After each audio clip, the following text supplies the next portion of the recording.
दम है और मैं हूं आपके साथ आयुषी गुप्ता। आपको बता दें कि सप्ताह का सबसे चर्चित शो खबर में दम है, आप देख रहे हैं। और आज हम खुलासा करेंगे नीट पेपर लीक कांड के सबसे बड़े और सबसे पहले मास्टरमाइंड की, पेपर लीक के सूत्रधार की, और बताएंगे कैसे उसने अपना पूरा नेटवर्क फैलाया। इसके साथ ही खुलासा होगा जेल में बंद खूंखार बदमाशों की सबसे बड़ी गैंग का, जो जेल से ही अपनी सरकार चला रहे हैं। और बताएंगे आपको जोधपुर के खूंखार कातिल की खौफनाक वारदात, जिसने हत्या के बाद लाश को टुकड़ों में बदल दिया। तो बने रहिए हमारे साथ और शुरू करते हैं खबर में दम है।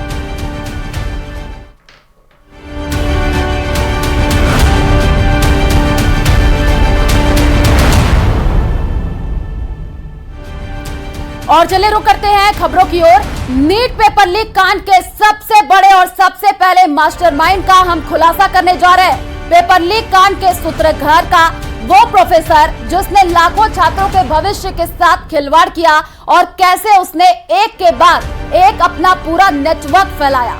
देखिए रिपोर्ट।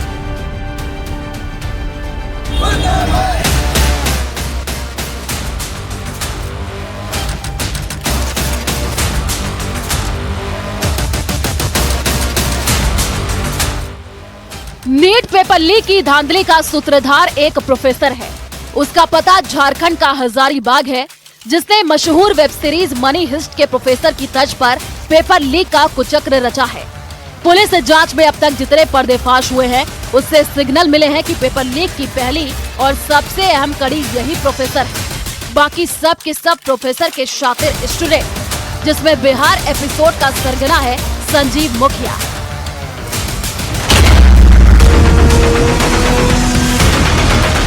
तारीफ बस इतनी भर की 20 साल से पेपर लीक का किंगपिन है।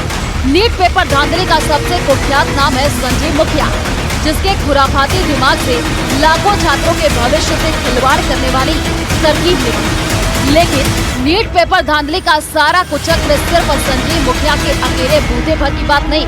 इस गड़बड़ झाले में संजीव मुखिया के साथ बराबर के साझेदारी। नीट पेपर लीक के सरगना ने ऐसा नेटवर्क बना रखा है जो किसी का भी दिमाग चकरा देगा। संजीव मुखिया की क्राइम कंपनी बड़ी है, रसूखदारों से भरी पड़ी है। पढ़े लिखे जहीन पेशेवर लोग इसकी लीक कंपनी में प्रोप्राइटर हैं। पेपर धांधली करके पूरे देश में खलबली मचाने वाले संजीव मुखिया का कच्चा चिट्ठा खुल गया है। लेकिन पहले जानते हैं कि नीट पेपर लीक का षड्यंत्र रचा कैसे गया, किस सेंटर से पेपर लीक हुआ ये जानते हैं। पेपर लीक की सारी सेटिंग झारखंड में की गई। आरोप है कि बिहार के संजीव मुखिया ने कथित प्रोफेसर को मोहरे के तौर पर इस्तेमाल किया।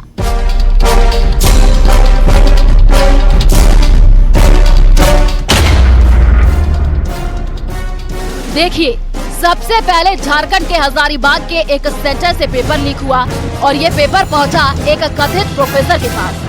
इस प्रोफेसर के फोन नंबर से ही संजीव मुखिया के फोन पर पेपर भेजा गया और फिर रांची के रिम्स के 10 डॉक्टर और पटना के 2 सॉल्वर ने इस पेपर को सॉल्व किया। यानी कि पूरी टीम ने प्रश्न पत्र को देख करके उसका आंसर तैयार किया और फिर जब आंसर तैयार हो गया तो संजीव मुखिया ने आंसर और प्रश्न पत्र को चिंटू को उसके फोन पर भेजा। इसके बाद पटना में सवाल और जवाब का प्रिंट आउट निकाला गया और पटना में ही लर्न एंड प्ले स्कूल में जो अभ्यर्थी ठहरे थे, उन्हें परीक्षा से एक दिन पहले रात में सवाल और जवाब रटाया गया।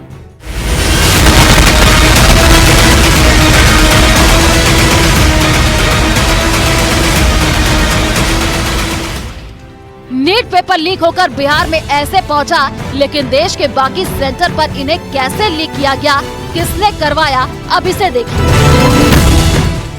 अब तक की जांच में पता चल रहा है कि संजीव मुखिया के साथ इस मामले का मास्टरमाइंड है रवि अत्री और उसका गैंग। रवि अत्री फिलहाल मेरठ की जेल में बंद है और इसके ही गैंग के 2 सदस्य अतुल वत्स और अंशुल सिंह बाहर एक्टिव थे। अतुल वत्स और अंशुल सिंह ये दोनों बिहार, महाराष्ट्र, गुजरात में नीट लीक की जिम्मा संभाल रहे थे। इन दोनों के सीधे संपर्क में था संजीव मुखिया।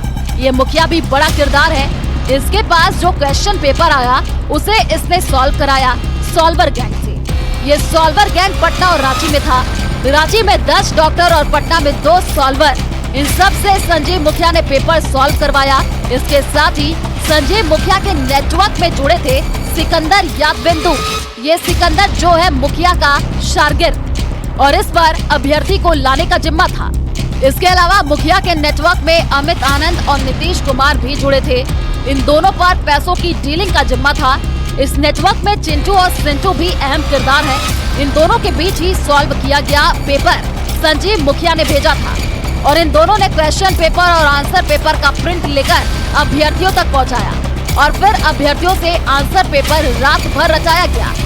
बिहार के जिस गेस्ट हाउस में पेपर सॉल्व किए गए वहां की सारी सेटिंग सिकंदर ने प्रीतम के साथ मिलकर की थी।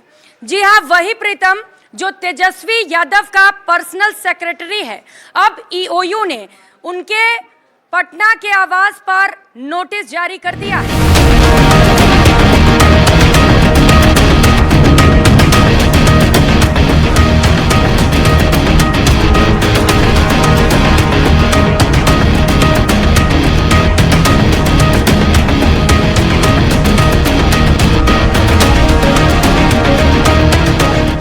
मगर नीट पेपर लीक का मगरमच्छ कहे जाने वाला संजीव मुखिया फरार है, क्योंकि संजीव मुखिया कोई छोटा मोटा खिलाड़ी नहीं।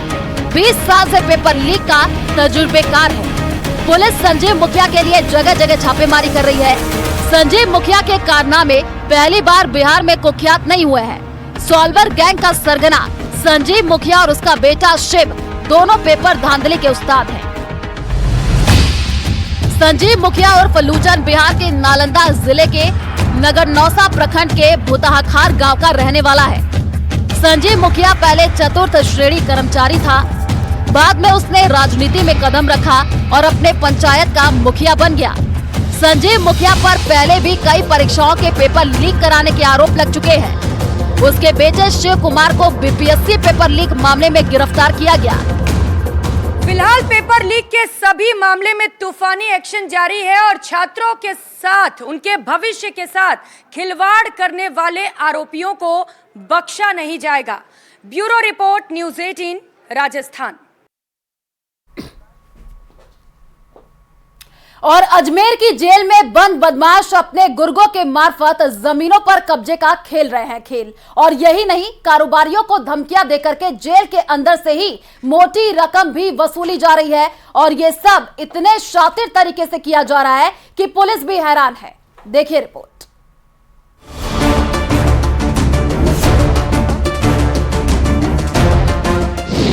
गैंगवार वसूली और धमकी का धंधा।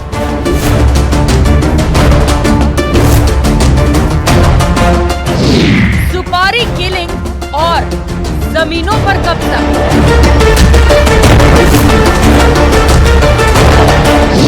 हथियारों की तस्करी और बड़ा नेटवर्क।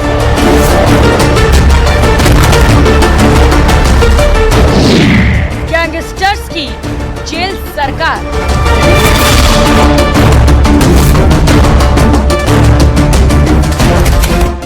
कभी जेल में गैंगवार और कभी जेल में कत्ल, कभी जेल से चलता वसूली रैकेट और कभी धमकी का खेल, कभी जेल में बैठे बैठे साजिश और कभी जेल के बाहर मर्डर।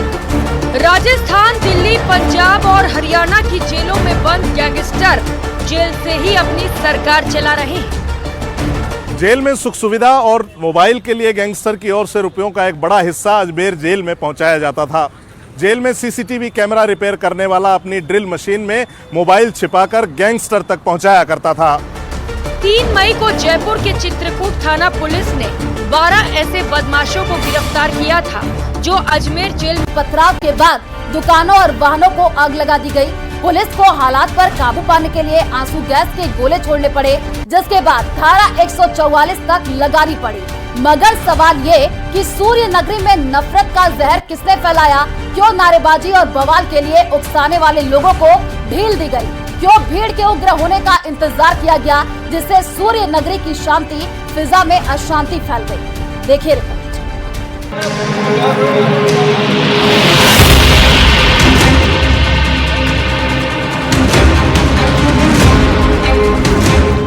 पत्थरबाजी,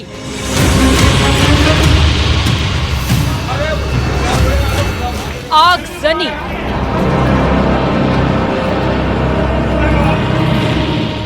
आंसू गैस के गोले। ईदगाह का गेट निकालने का मामूली विवाद आगजनी और पथराव में बदल गया। मामला इतना बढ़ गया कि दोनों पक्षों ने एक दूसरे पर हमला कर दिया। एक घर और ट्रैक्टर में आग लगा दी गई। इस बीच समझाइश करने पहुंची पुलिस पर भी लोगों ने पथराव किया, उन्हें चोटें आई। रात भर जमकर बवाल हुआ।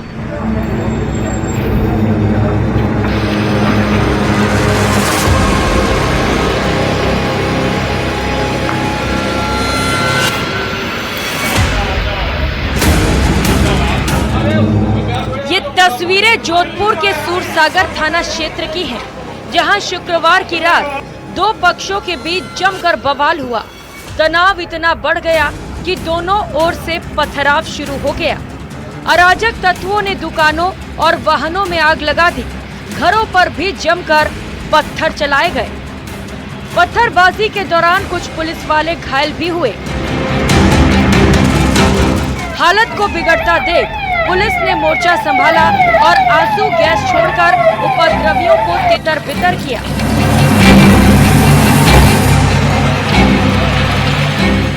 इस दौरान कई लोगों को हिरासत में भी लिया गया। पूरे इलाके में भारी पुलिस बल तैनात किया गया है। बच्चे अंदर तलब रहे, चौराहे पे पुलिस वाले खड़े हैं कि हमारा काम नहीं, हमारी ड्यूटी यहाँ है। अरे बच्चों रो रहे, 2 लड़के 4 बच्चे, कोई जेंट्स आदमी घर में नहीं। वो प्रशासन के मिली भगत से ये काम हुआ है। मैं प्रशासन को आवाज दे रहा हूँ, मैंने सर मेरे गैरेज में आग लग रही है, आप यहाँ आइए। वो एक भी प्रशासन के लोग मेरे पास यहाँ आए नहीं और ना आग बुझाई। और आप और मैं बार बार मैं उनको आवाज दे रहा हूँ, सर मैंने इधर आइए, इधर आइए, एक भी नहीं है। सब उधर मोहल्ले की तरफ से सब भागे जा रहा है। पुलिस थाना सूरसागर में शाम के करीब 6-7 बजे के आसपास जो है पथराव की सूचना मिली। उसके बाद पुलिस मौके पर पहुंची। व्यापारियों का मोहल्ला सुभाष चौक, कुछ कॉलोनी है जो सूरसागर थाना क्षेत्र में, वहां पर पुलिस पर भी पथराव किया गया। और उस संबंध में अभी मौके पर संपूर्ण जाब्ता कमिश्नरेट का वहां पहुंचा और मुकदमे दर्ज किए गए हैं। और जिन लोगों ने पुलिस के ऊपर पथराव किया है या धार्मिक भावनाओं को भड़काने का प्रयास किया है, उनको दस्तयाब कर थाने लेकर आए। बताया जा रहा है कि पिछले 15 साल से ईदगाह की जमीन को लेकर दो पक्षों में विवाद चल रहा है। पुलिस ने दोनों जमीन को लेकर दोनों समुदाय के बीच समझौता भी कराया था कि दोनों पक्ष इस जमीन का इस्तेमाल नहीं करेंगे, लेकिन ईदगाह का दरवाजा खोलकर विवादित जमीन का इस्तेमाल करने पर दूसरा पक्ष नाराज हो गया। 15 साल 20 साल पहले इस जमीन पर हम मंदिर बनाना चाहते थे और हमारे किसी मोहल्ले किसी गरीबी पूनाराम जी की दोस्त की कोई शादी भी थी, तो हम यहाँ टेंट भी लगाया और वो मंदिर का निर्माण चबूतरा बनाने के लिए भी कार्रवाई कर रहे थे। उसी समय ये सतार और कुछ काफ़ी मोमडन वगैरह यहाँ आए थे और कभी काम बंद करो, ये ज़मीन हमारी है, हम नहीं बनाने देंगे। टेंट वगैरह सब नीचे नाक दिया हटाने। फिर वो आज मैं थाने में भी केस आई थे, ओम प्रकाश जी गौतम जी थे, वो भी मौके पर आए थे और काफ़ी पूर्ण विवाद चल रहा था इस ज़मीन पर। उसमें ये समझौता हुआ कि भाई नहीं तो इस ज़मीन को अभी विशाल देर में वाल्मीकि समाज काम में लेगी, नहीं माली समाज लेगी, नहीं मोमडन समाज लेगी और नहीं अभी गेट खोला। ईदगाह जमीन विवाद के बीच आंबों की बात मोहल्ले के 2 लड़कों का किसी बात को लेकर झगड़ा हो गया और दोनों पक्ष फिर से आमने सामने आ गए। बताया जा रहा है कि पुलिस ने दोनों पक्षों को समझाकर मामला दर्ज कर लिया था, मगर थोड़ी ही देर बाद हालात बेकाबू हो गए। तो फिर मैंने मेरे देवर को फोन करके पूछा भाई यहाँ पे क्या कंडीशन है, तो उन्होंने बोला बहुत खराब है, आप आराम से आना। फिर भी हम पीछे वाले रास्ते से आराम से आके फिर हमने हमारी गाड़ी वाड़ी सब अंदर डाल दी। फिर हमने यहाँ का लॉक दिया, पीछे का लॉक दिया। थोड़ी देर के बाद हमने देखा तो यहाँ पे आग लगी। हमारे यहाँ पे सामने लेडी को पत्थर भी लगा है और कुछ बच्चे को भी लगा है, पीछे वाले पत्थर ने फेंका, तो इतने बड़े बड़े पत्थर थे। रात को वहाँ हुल्लड़ होया, हम तो सो गए और फिर जाके देखे तो यहाँ पत्थरबाजी हो रही थी। वहीं कैबिनेट मंत्री जोगाराम पटेल ने दोषियों के खिलाफ सख्त कार्रवाई करने की बात कही है और दोनों पक्षों से शांति बनाए रखने की अपील की है। मैं सभी समुदायों से प्रार्थना करता हूं कि हमारा जोधपुर भाईचारे की पहचान है, आपसी प्रेम भाव की पहचान है, हम इसमें कायम रखें। और ऐसा जो कुछ भी असामाजिक तत्व है या इसको कोई दूसरा रूप देने का प्रयास करते हैं, पुलिस ने उनके विरुद्ध कार्रवाई की है और सख्त कार्रवाई और करेगी अगर ऐसा कोई पाएगा।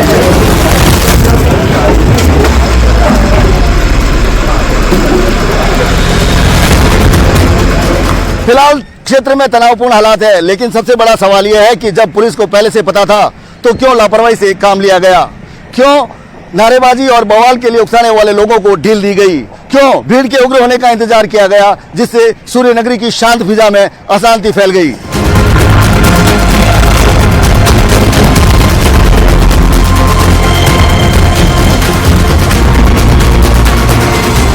जोधपुर से न्यूज़ 18 के लिए चंद्रशेखर की रिपोर्ट।